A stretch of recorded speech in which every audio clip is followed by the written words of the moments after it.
All right. Hello, everybody. Welcome to the Club Lorcana podcast. This is episode 10. Yep. We've changed the name, Club Lorcana Podcast. We can do whatever we want. Episode 10. And this is probably going to be our big Ursula's Return First Thoughts episode. Yep. I'm Syed. I'm Jeremy Bertarioni, as always. Let's dive into it. All right. So we usually do a snapshot of the metagame. The metagame's been a little stagnant. Everyone's super excited about the challenge coming up, I think maybe next week. Yep. Next week. I'm super excited, and that's going to be set 3, the Atlanta Challenge. So we can really quick, because people want to get to the new cards. They're emailing me. They want to get to the new cards. Really quick, set 3 metagame snapshot. What are we looking at here? All right. We're looking at, obviously, Amber Steel. Mm-hmm. We're looking at Ruby Amethyst. Okay. We're looking at Sapphire Ruby. Yeah. We're looking at Emerald Steel. You think all of these are like fine options to bring to the challenge?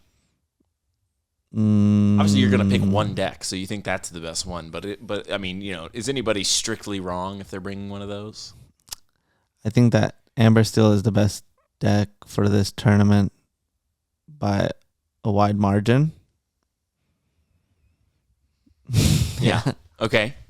I think that Amber Steel is number 1, and then everybody else is, I mean, there's a huge chunk that's tied at number 2. Emerald, Steel, and Purple, Red are they're like the same in a way, like that they cover almost the exact same matchups that they're good against, but also their mirror matches kind of suck. So I dislike that. Okay. And then Blue Red is like a very good against like Amber Steel, but not even that great. It's like a 50. It's a 49.4 win rate. That's pretty good. They have a 49.4 chance to beat you. Yeah. That's better than most people. Yeah. But it feels like the worst because it's a coin flip. Mm-hmm. But it's not like people are like, oh, that's such a great matchup. And I'm like, no. Something I have been going back on is like, I'm really considering going back to flutes. Yeah. For me, I mean, that's always sort of the choice, and you get to metagame it. One consideration is that Ruby Amethyst is like the cheapest deck and also sort of the most like perceived as, I'm getting really into like speculation on how a big group of people think. Because it's like a control deck, I think people perceive it better than it is. And so if someone's like, hey, I got a ticket to the big challenge, I don't typically play competitive Lorcana, what deck do I build? I feel like there's a chance that a lot of people go, oh, the best and cheapest deck is Ruby Amethyst. And they go, all right, I'm locking it in. You know what I mean? So I think that Ruby Amethyst is going to be popular, but I don't know that we can have any data to say that. Yeah. I mean, I think the data that we have is if someone is traveling all the way to Atlanta, yeah, they want to win some of these cards, right? They want to win that Rapunzel. They want to win the Mickey. They want to win something. Right? So in that case, but they probably want to play the deck that's perceived as easiest to play. No, I think that they want to do well and they're willing to borrow cards in their community like they did for Magic tournaments. Sure. So what deck are they landing on? I think that they look at the data from the last Thea tournament on May 5th, May 4th. Yeah.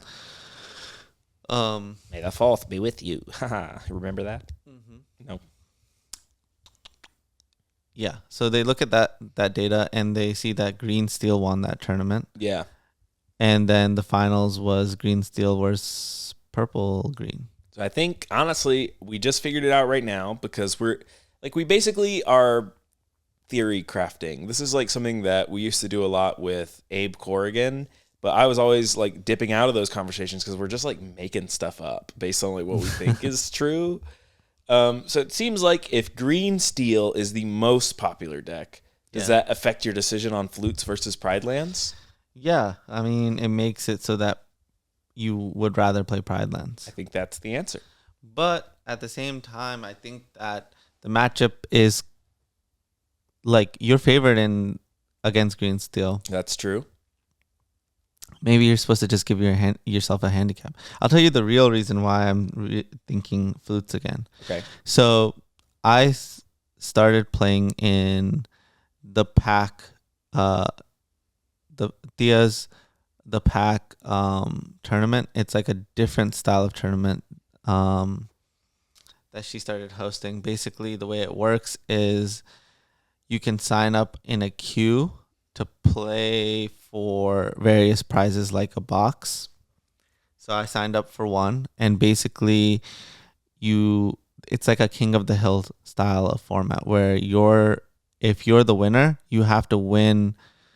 I had to win 5 in a row in order to win the box. Sure. And if someone defeats me, then they become the King of the Hill, and then they have to hold on to that and win 5 in a row. And if you're able to pull that off, you win a box. So I won the first one.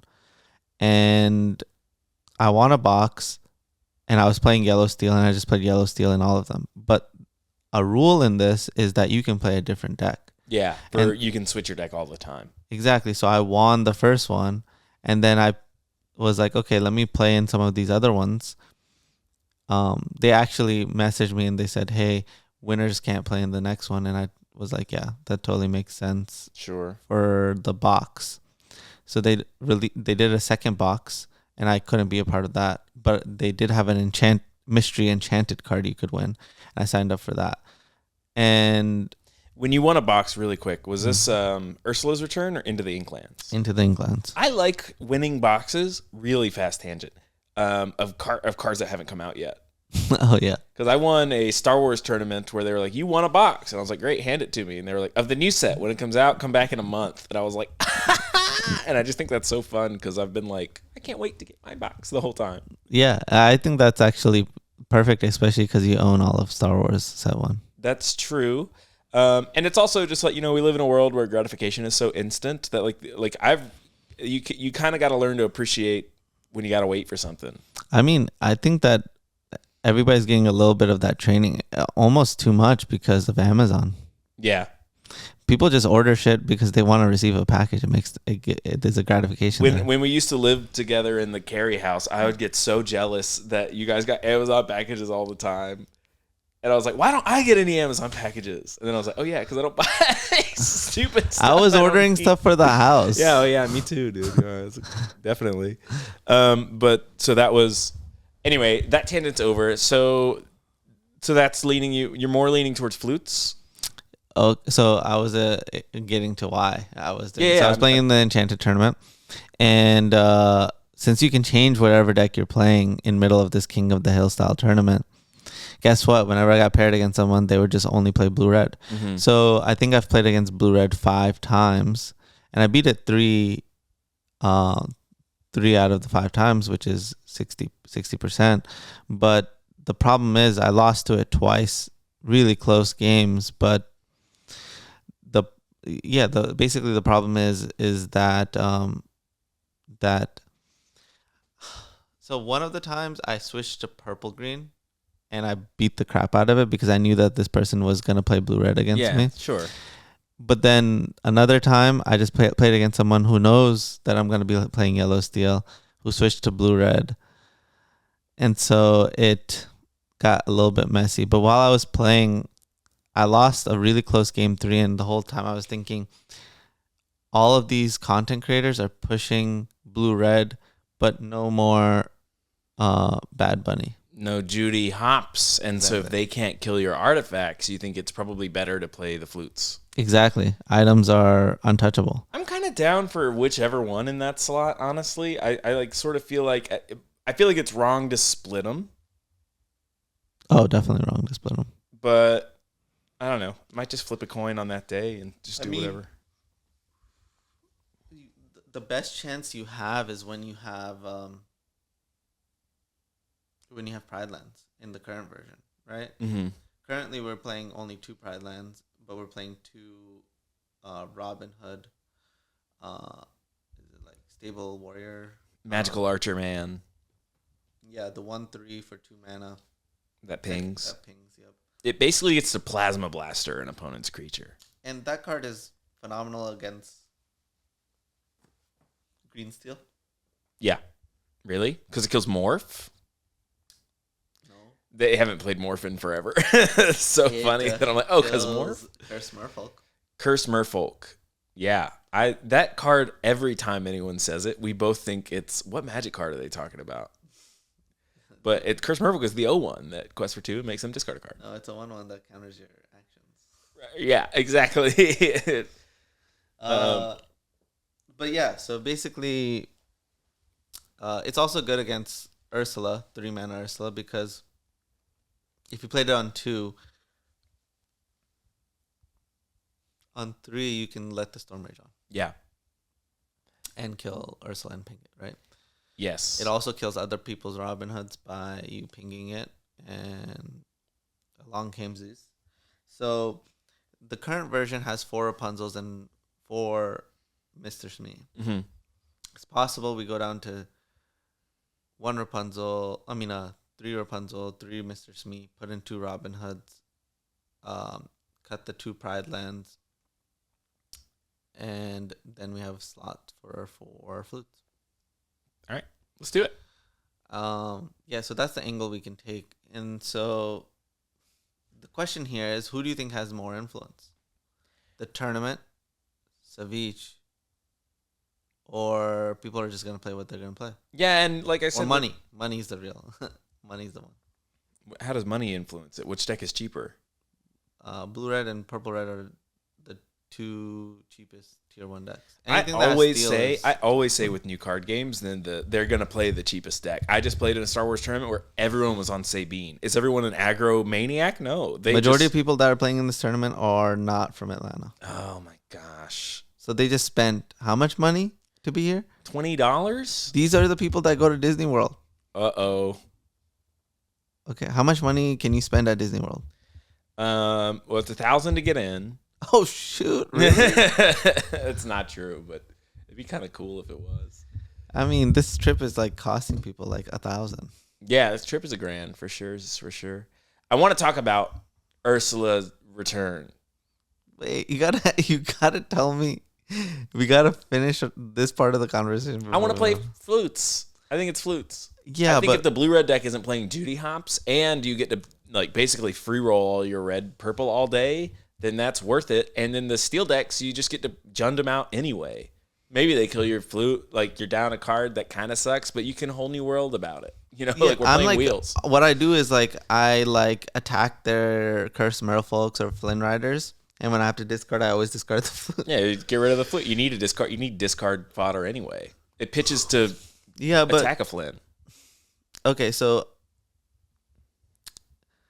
let's talk about the Stitch run. During the Stitch run, we both lost to this green steel player. Well, but not while I was on yellow steel. Yeah, but I was on yellow steel with flutes. What was I playing?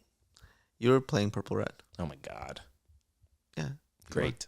And I was playing yellow steel, and in top 8, my only time I didn't get a Stitch was when I lost to this green steel player, and I was playing flutes. But in this same run for Stitches, when I played Pride Lands and I played against green steel 4 times, You just dunked on them. I dunked on them. Yeah. So here's the question. I think I can still win the green steel matchup. It is still very, very, very close. I think winning the green steel matchup with Stitch is like possible. Like maybe even like fine. Yeah. Or with flutes. Not with Stitch. You can't play Stitch. I mean, there was a Pride Lands version that we had with Stitch for quite some time. That's great. We can play our Stitch promo. Mm-hmm. Do you want to talk about... we can transition into Ursula's now. So our verdict is probably I don't have 100% answer right now. I think I'm gonna say I am 60% leaning towards flutes. Okay.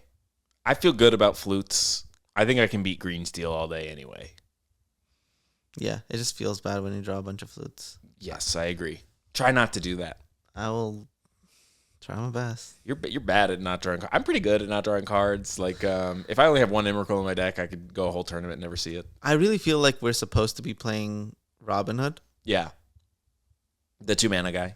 It just feels bad because we're back at 20 on Inkables. I don't care about that. That's Brendan DeCandio talking. Brendan DeCandio's in your head right now talking about Uninkables. I watched his set review of Ursula's Return, and if a card was like uninkable, he was like, "Oh God, you can't play this." I was like, "Oh, let's relax. Like, let's give it a chance." Oh my god. He was like, "Well, you can't play this one. You can't ink it." I was like, "Oh man." If we're gonna start video recording these, we should have my painting right here. Yeah, we should probably fill the wall then. Just not one thing. My painting when I made. Okay. You remember that I made a painting? Yeah. Ursula's Return. It's in my giant closet. You keep putting it further and further out of people's view. Used to be in the living room, then it was in your room, now it's in your closet. It was in the living room. What's next? Are you gonna bury it? Yeah. No. It'll give a great texture. It already has a great texture. It is all black. It is a white canvas that was painted all black. It has very cool texture, and then if you got some, dirt on it, it would It would have dirt on it. It would make it even. It would become grainier. Ursula's Return is really fun because it's like they skipped 20 years of game design. They were like, all right, now there's free cards, there's Sing Together, and everything's gone crazy. And then also they're like, Ursula's back, and we're like, this is the beginning of the game. Where is she back from? She was back from being green. She was green, now she's purple. Ursula returns to purple. Exactly. That is not what they're talking about. That's funny though. It's like they are talking about her mood. She was sick. She was green. Yeah. She was throwing up. Mm-hmm. And then she became purple. So how do we want to do this? Let's just do like a top 10, and then we can talk about what new decks are seeing. All right, play. let's do it. Top 10. All right, number 1 card from Ursula's Return. It's probably Brawl. It's a fantastic card. Brawl is a 3-mana inkable action that says that you can banish a character with 2 attack or less. Mm-hmm. Kill a little guy. That's a great card. Yeah, it's a phenomenal card because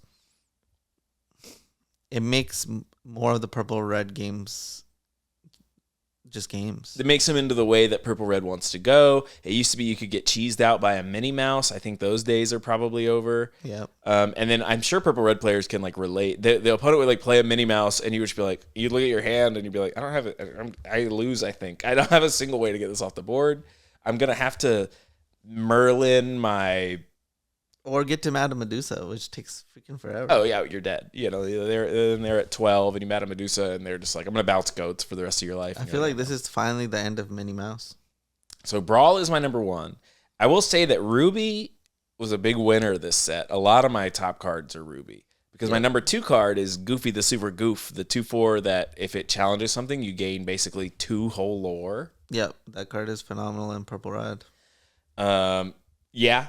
Phenomenal in Purple Red, might be phenomenal in just like other red decks. People were talking about like the red yellow Mufasa deck got a lot more things that could be considered removal. Since you're like healing your guys, you want to play those pre-damaged guys, and then you can like shift the new Mulan and kill a bunch of people. Like the Mufasa deck didn't really have a good way to interact, and now it like kind of does. Yeah. With these fancy new red cards. That's like something like Ruby's just a big winner all around. So Goofy's good in red purple, might be good in some of this other stuff. Yeah, the way I'm looking at it is like a lot of people. This is gonna be unfortunate news. Unfortunate news is the rich got richer. Yeah, and I feel like the gap between what I'm talking about here is like the decks that we want to see, like Lemon Lime or Blurple, like every deck that's good doesn't have a cool name, and then people with the bad decks are like, oh, but it's called, it's called Mufasa. The gap's just gotten bigger, and I feel like they unintentionally did this, but. The real boogeyman of the format moving forward is blue-red. Blue-red. Yeah, and okay, the red cards that are designed, at first I was thinking, oh, they solve a lot of problems for purple red. Yes. No, they solve a lot more problems for blue red. Yeah. And let me tell you why. Because I already thought that Scar was like a great secondary Wrath. Yeah. Like, be prepared. But Sisu It's even better. is 1,000 times better. So let's get to our fourth card. 8 mana Sisu. That's my number one. But I already said 3, so it's gonna have to be your fourth. Sure. Yep. Or Sisu. That card is freaking ridiculously dumb. So let's talk about this card. It's 8 mana, uninkable, 5/4. That when it enters the battlefield, you're gonna take out all of your opponents 2 power or less. Yeah, you brawl everybody. Yeah, that's like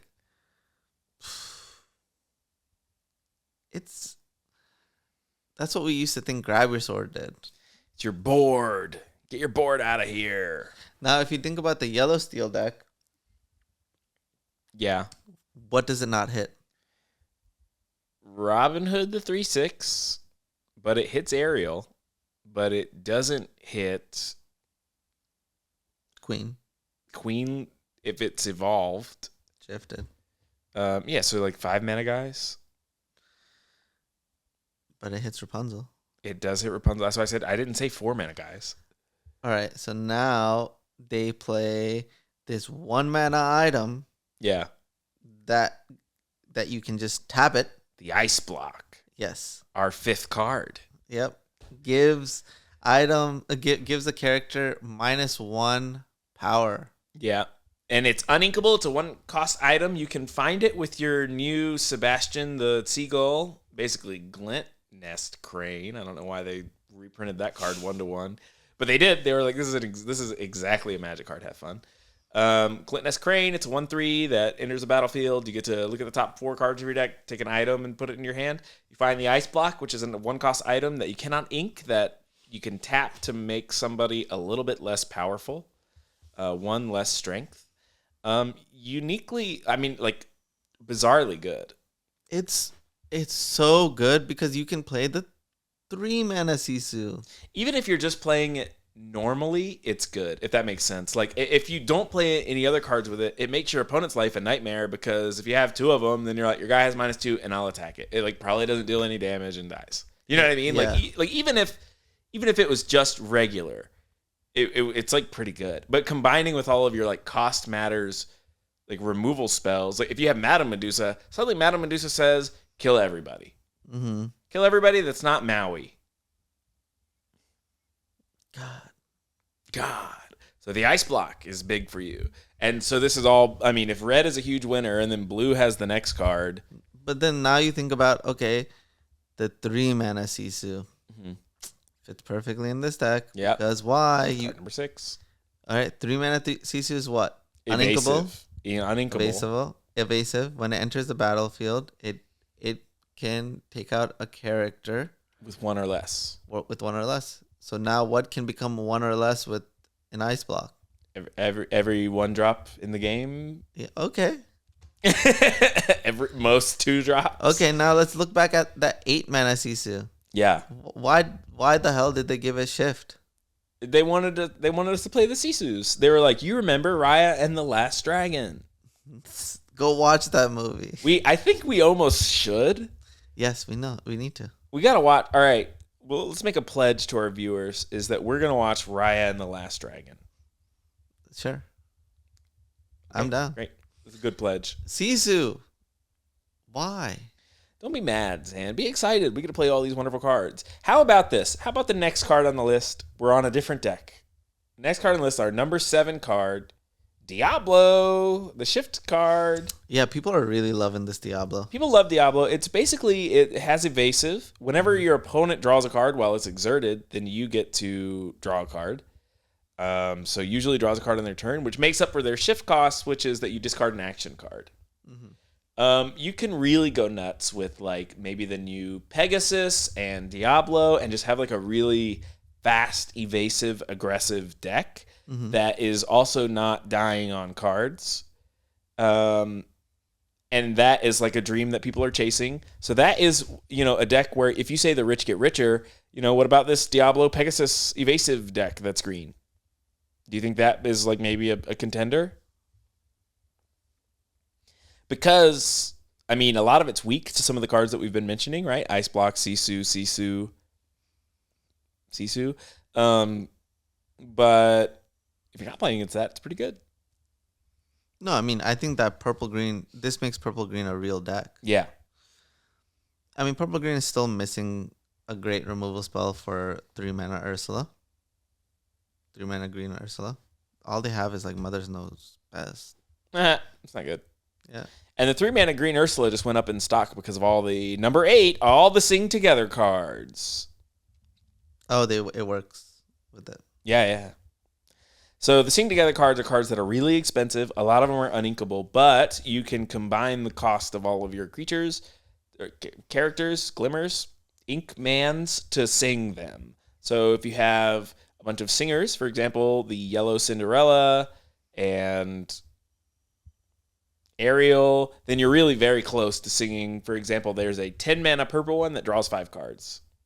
The green one puts all the cards with 3 or less power on the bottom of their deck. So you're talking about Sisu's good. Now how about just like Terminus you? Yeah. So now think about that card in the context of blue-red. How does it do? Neither of those cards are blue or red. Yeah, but no, if you were to play them against a blue-red deck. Drawing 5 cards is great. But I don't think it's good enough when they have a one card that deals with 10 of yours. Drawing 10 cards is great. If you sing it with Ursula, then you rip 10. Yeah, but the point that I'm trying to make is that you need to have a board in order to do that. And now that they have 7 board wipes, how do you miss? They have a lot of board wipes. Have you considered this? Yeah. All right, what about the blue one, the Dig Through Time-esque card? Are you excited about that? Sing Together, Dig Through Time? No, we're not very excited about that. What does that even do? I don't know. I honestly don't know what the yellow one does. Who Even a little cares? bit, right? One of them looks at the top 10 and picks 2 characters. That's probably the yellow one. Yeah. That's worse than draw 5. Hello. It doesn't even if you put one into the battlefield, then I would be like, oh, maybe it's worth considering. Let's talk about some of the cards that they're like pushing to be in decks. So like brooms, and they're really wanting you to go silver, purple, bring back the Mickey from the wizard Mickey that cares about brooms. You get to play this new Yen Sid card, which is a 2-mana 1/3 that quests for 3 if you have 2 brooms, and then draws a card if you have a broom when it enters. There is a 1-mana broom, so that card could be live a lot of the time. Then you also have the Mickey. That's what I said. The 5-mana Mickey. Oh, good. The new one, the steel one. Yep. Yeah. So, obviously the deck is in purple steel. I've played against it a couple of times. Okay. I played against it with purple red and blue red. Right. And yellow steel. Oh. And so the unfortunate thing here is it's great. You can play your brooms. You're going to be losing to brooms all season. And then you go be prepared, and then they no longer have a board. Right. Well, that's every deck that plays creatures. And then no, but that deck, a lot of the characters that you have to play are brooms that don't get you value. Yeah, the problem is that brooms are still pretty bad. Yeah, brooms need to say like ETB, enter the battlefield, draw a card. There's one that says when something else enters the battlefield, it can draw a card. Yeah, but that creates an if statement, which if you create more ifs means that if this happens, then you get a certain result. And so that's my issue with like, there's this queen that I really like in blue. It says when you quest, you can look at the top 4 and put an item into the battlefield that is cost 3 or less. So you can put a popsicle, exerted.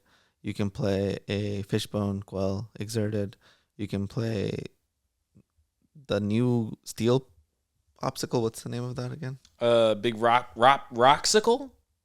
I don't know what the name of it is, but there is a steel 1-mana card that draws a card when it enters, and you can sacrifice it to give something bodyguard. Yep. Which is pretty cool. Which is a great card. But again, when I was playing Blue Steel, which I spent a lot of time, I was like, okay, which version would be good? I kept finding myself, dang, if I play against like blue red, I don't think I can ever win. All right, let's finish out this top 10 real quick since this is starting to look grim. We're looking for 8, 9, and 10. Zan, why don't you let us know? We've already covered a lot of the Ruby So cards. we went Diablo as our last card. I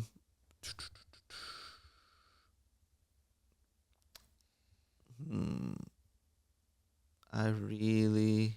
Rock Popsicle is still on the list. Okay, Rock. Yeah, that Popsicle is definitely in. All right, that's number 8. Steel Popsicle. Steel Popsicle, that we don't know the name of it. It's a common. A lot of the cards on our list are commons, and that's because we're not trying to chill, I guess. I mean, we're just like, just get some commons from the set, you're good. What else have I... Oh, obviously, we got to put Ariel on there. Yeah, the new Ariel, the excellent Ariel. steel singing Ariel. Tell us a little bit about it, because I don't really know all the full stats. I know that it's like a bigger one that you can pay to whenever you sing a song to deal 3 to something. Yeah. Okay, so when I first started playing it on Pixelborn, it couldn't shift. It was bugged. It couldn't shift. It couldn't shift, and I was like, "Dang, I really want to play this card." But every single time I was about to shift it, because I would always just set it up perfectly, I was like, "Oh, I'm gonna shift it, and then I'm gonna." What do you call it? Sing a song, and then I'm gonna use the deal 3 damage. And basically, if you got that on board, you could not lose to any steel deck. Great. So I think that yellow steel is still a contender, but I think that since blue red is going to be so good, that you have to really think about what your strategy is besides characters. And that makes me think that the future of yellow steel has to be flutes. Mm-hmm. Because the only way you can punish blue red is like, oh, you're not playing item removal. We need you to play this terrible Judy Hopps card. Yeah. Which is surprising, which is letting you know what direction game design is going. Judy Hopps is not that terrible. Exactly. That I'm saying that this good card is now considered terrible. Right. Because their whole deck is just straight bangers now. Just bangers. They're like, dang it, you're getting in the way of me Sisuing all of your stuff into oblivion. I will say I think that 8 ice blocks are wrong. I mean 4. 4 ice blocks are wrong. It's too many ice blocks. Too many ice. You want to play 1 or 2. Yeah. So I'll put the Seagull as number 9. Oh, nice. Sebastian Seagull, Glint Nest Crane made it into the list. I for some reason think it's a trap card, and I think that we're gonna end up seeing people cutting that card. What about the new Ursula? Could be number 10. You know, I want to get one of these yellow cards. I can't imagine the Ursula seeing play. One of the new logo. You know the one I'm talking about, the one that you get to duress them whenever it quests. Oh yeah, the yellow Ursula. Yeah. That card could be good. You know, duress them whenever you quest. But what does it ETB duress? No. But if you shift it, then you... But that has to be in a yellow-green deck. That has to be in a yellow-green deck because you want to shift it onto the 2-mana Ursula. Yeah. It could also be in a yellow-purple deck because there's lots of purple Ursulas. Yeah. But both of them just seem terrible. Yeah, I mean, both of them do just seem terrible, but you got to play a terrible deck to win these days. I think that the format's going to be blue-red, purple-green, Yeah. yellow-steel, Great. purple-red. I think purple-red's gotten worse, honestly, You think purple-red's gotten worse in comparison to everybody else? to blue-red. What about this new Mulan? It's basically you can shift it down, hit their guy for 5, and wrath their board. Hello? Yeah, you love that card. I think that card's great. This card's on crack. What are you going to put it in? Mufasa deck. Okay, talk to me about Mufasa. All right, so you've got a bunch of new red guys that damage themselves when they enter. So you can play the full 8 Rapunzels. There's the one that like just heals 2 to draw a card, and then there's the one that like heals 3 to draw 3 cards. So a lot of your characters are a lot of your cards are characters That draw cards. that draw cards. So you're just playing all these characters. You can play the two new Mulans that cost 1 and 2, and they're like pretty good. And if they ever turn a guy sideways, they can't because you have Maui, Goofy, and Crack Mulan to come in and just kill everybody. Okay. That's the pitch. Okay. Well, okay. I just gave you the pitch. You said talk to me about the deck. That's the deck. All right. I'll give Mulan number 10. It's a speculative pick. Yeah. But it's the real pick. Because they can't play creatures against you. They have to be playing blue-red to even have a chance. It has to be Lucky Dime, which is not a card you can interact with. But you know what deserves it? Pegasus. The new Pegasus, the shift one? Yeah. I like that card. That card's incredible. As I said, the new Pegasus and Diablo are like making the green decks do something now. The Pegasus is really good. Very good in aggressive decks. Yeah. Even the 1-mana Pegasus isn't that bad, right? You have a little Pascal that's always evasive. That's like fine. It actually is amazing. Oh, I didn't know it was amazing. I just thought it was fine. It dies to Sisu. Oh, we don't like that. I know, but you're going balls to the wall hyper aggressive. Yeah. I wonder how green steel lines up against new blue red. Green steel. Talk to me, because you can destroy items with your Benjas and you can wheel. That seems good. They don't play wheel. No. I feel like they've probably leaned more into. It just feels like there's a lot of uninkables in that deck. Because do you play Diablo? Great news. A lot of uninkables means that you can play the new Mysterious Ink Caster. This is a 2-mana card that draws a card when it enters, and you can now ink all of your cards. Yeah, I mean, it feels like green steel seems like a great place to be. You also have a bunch of weird sideboard type items. There's an item that just says whenever they play an item, draw a card. Whenever they play an item, draw a card. That's good. Your ice block is bad now because it drew me a card. Oh, how much does that card cost? I think 2 or 3 or maybe 16. Oh, whenever I might have just made it up. I'm gonna look it up. It might not even say that because it might say action. No, I thought there was a song. There was one for a song. I think we just have to be honest with each other. The green one. The green one. No, there's a green item that's Here it is. I got it. It's 2 mana. It says whenever your opponent plays a song, you may draw a card. Yeah, that's good against songs. Oh yeah. And what isn't a song these days? But I was right about Hidden Ink Caster. Yeah, that card actually seems really good. It costs 2, right? It costs 2. It draws a card when it enters. What about for the blue decks, the new Aerial? We can talk about that. No. I'm talking about the card that the song card. Oh, yeah, that costs 2. Does that card draw a card when it enters? No. Okay, that would have been too good. Yeah, it would have been like Up the Beanstalk, but in reverse for Magic the Gathering, which recently got banned. So yeah, it would have been too good. Talk to me about the new blue Aerial. I see people playing the new blue Aerial. I'm going to tell you what its stats are because I have it in front of me. It's a 6 ink 3/4 with Ward. It's uninkable, right? It is uninkable. While you have more items in play than each opponent, it gets 2 additional lore, which means it can quest for 5. It gets 100 on flavor. 100 on flavor because she's like, I got gadgets and gizmos aplenty, and that's her singing, and we love that. And as a 3 on playability. We cannot do more on it. People are playing this card. Because It's because they like it? I don't know why. It's bad. Oh, okay. Yeah, they're playing this card because it's bad. Might as well play Bell. I feel like Bell is an easier thing. And these other decks are going to try to be attacking you on the axis of items, right? There's a bunch of steel things that say destroy all items. Mm-hmm. So I don't think you want to lean into that. Yeah, I'm not like super into that. I'm just trying to look for another card that can go on our list. So we're almost close to wrapping it up, right? The rich get richer. Oh, we're not talking about a card that people are gonna complain. I thought we put 10 at Pegasus. Yeah, I know that we have our top 10, but I'm just like still trying to talk about the set. I'm saying things that didn't make it that people might complain about. There is, of course, yeah, it feels like green steel is the future. The new Bell. People are gonna be mad that we're not like super high on. Heal one of your guys, or actually you just move the damage from your guy to one of their guys. Mm-hmm. How are we feeling about it? I mean, it's 5 cost 4/4. You can ink it. Is this card not just an all-star, a multi-format? You can ink. Which It's bell the is new it? purple bell. Oh, that card. I've been playing with it Great. in the purple red deck. Because it's broken.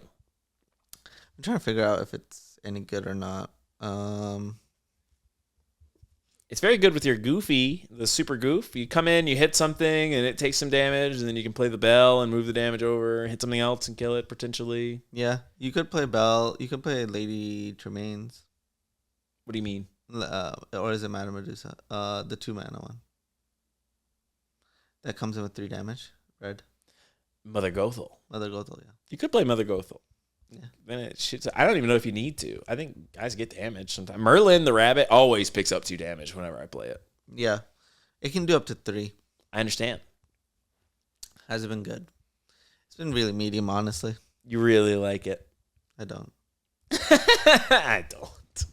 Tell me how you really feel. You think it's broken. I actually am looking to cut it from the deck. Okay, what about the new Donald Duck Legendary? For during your turn, whenever this banishes a character in your chance, it's nothing. Never mind. None of these cards are good. These cards are terrible. Oh, I like the new Mickey Mouse though. Okay, this is where I think I'm at. If you're not you're like, I think blue red is at the top. Yeah. And since blue red is at the top, it makes green decks contenders, right? Mm-hmm. Purple green is good because of that, but I think that green steel is probably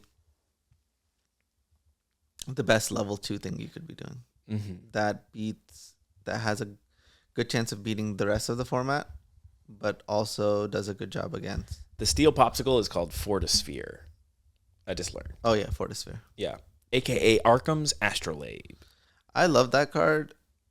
I think it's so good that I may consider just playing it in Just regular decks. Yeah. Decks don't even care. You draw a card when you play it, and like giving somebody bodyguard is not nothing. Like, oh, you want to hit my guy that quests for? You want to hit my bell? Well, you can't. Give my Robin Hood bodyguard. Give my Robin Hood bodyguard. Give my I'm Madame Medusa. Ariel? It. Another thing we want to talk about with this set really quick before we get off. Mm-hmm. Madame Medusa stock went way up because like almost every card in this set just dies to it. If it doesn't, then you can ice block about it. But like Madame Medusa just like eats this set with chopsticks. Everyone's like, oh, look at this new piglet. And I'm like, oh, that's not good. That dies. Bro, that's what I'm saying. Have you ever like we used to be like, okay, this card dies to Madame Medusa, this card doesn't. But ice block says everybody dies. Everybody dies. Everybody's not named Maui. It's terrible. I like how they've committed to never printing a better card than Maui because they printed the new Hercules. That's a 7/3 with Rush, and it's not inkable. I don't think it's reckless, but it is just like not good. Yeah, you know what I mean? Like 7/3. I mean, Maui's a god. Hercules is one of those also. Hercules is a god in a culture where gods were more powerful. Oh, I thought he was a demigod. They're both demigods. Oh yeah, they're both demigods. I thought we were just shortening gods to demigods. And it's on our mind right now because we've been playing Hades too. It's true. Yeah.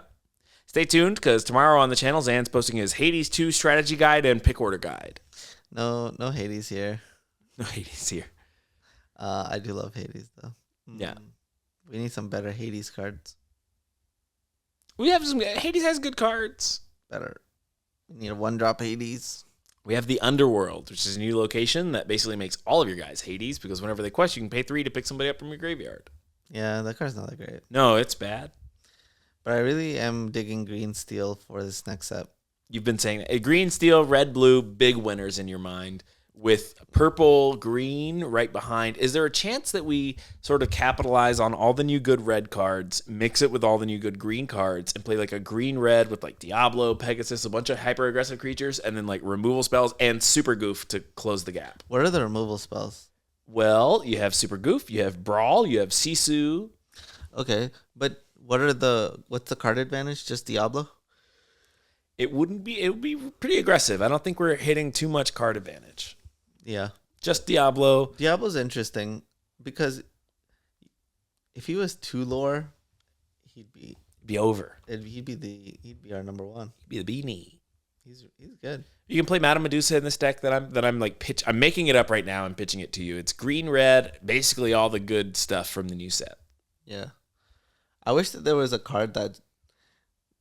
I wish they were just basically meddling mage in this in Lorcana. What card do you want to? What are you saying? What do you want to name? Sisu.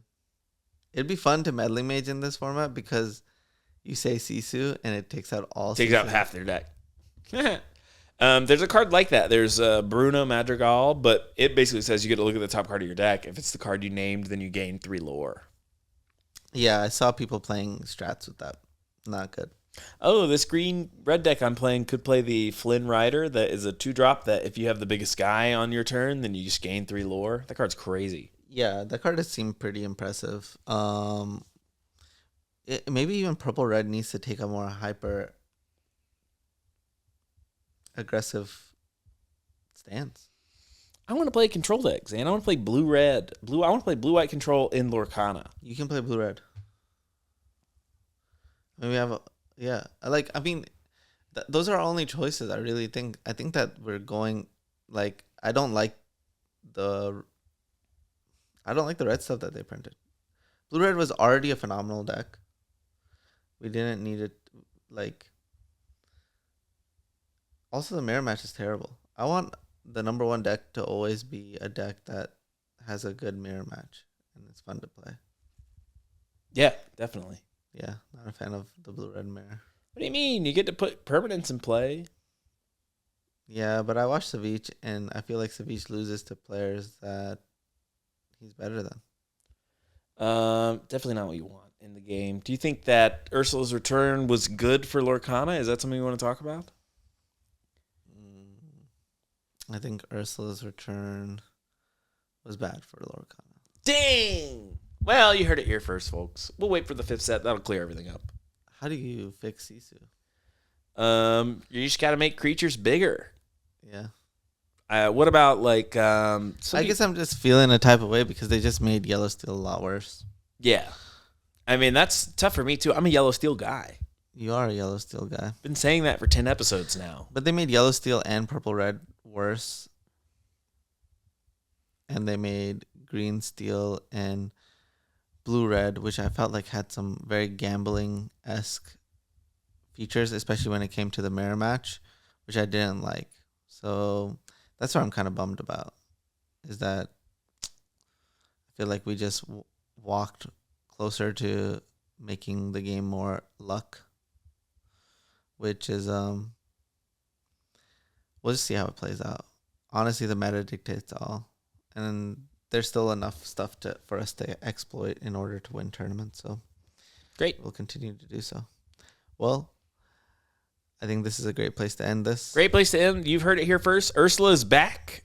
I really do feel like they skipped like 20 sets, and they were like, and now Ursula's back. And we're like, we didn't get Rise of Ursula. Like, there was no Rise of the Eldrazi for the Eldrazi to return. How much is that Ursula going to be worth, the set champ? I'm saying $2,000. I think it's worse than the Stitch. Really? People don't like Ursula as much. Stitch got that much because it's Stitch, a character that's a little blue thing that everybody loves, and then also being a rock star. This is Ursula, a villain who is like upset and mean, right? But I just think the art is just better. You think the art's better? I like the Stitch Rockstar art. I love the Stitch Rockstar, but I'm going to tell you right now, I think that the Ursula matte looks way better too. The matte does look better. Weirdly enough, I agree with you on the matte, but I think the card isn't going to be worth This makes no sense. I think Stitch just has more money power behind him than Ursula. People do Stitch impressions. I've been gaslighting my girlfriend's older brother to think that I love Stitch for the past 2 years, and I don't know why. Every time I see Stitch around him, I'm like, oh my God, Stitch, I love Stitch. And I kind of don't, but I just say it around him.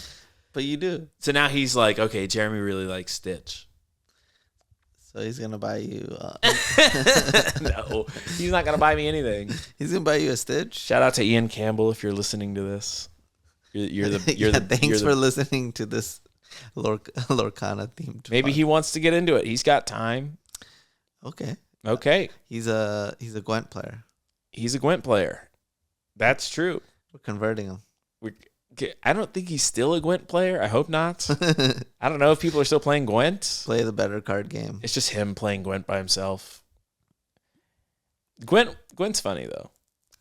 Gwent sucks. All right, bye, everybody. You can find me on Twitter at MoxJeremy. You can find Zan on the YouTube channel, Zan Syed, which is where you're watching this. Yep. Episode 10. Episode 10. We did it. We got to episode 10. Yep. We're doing better than Star Wars. Bye.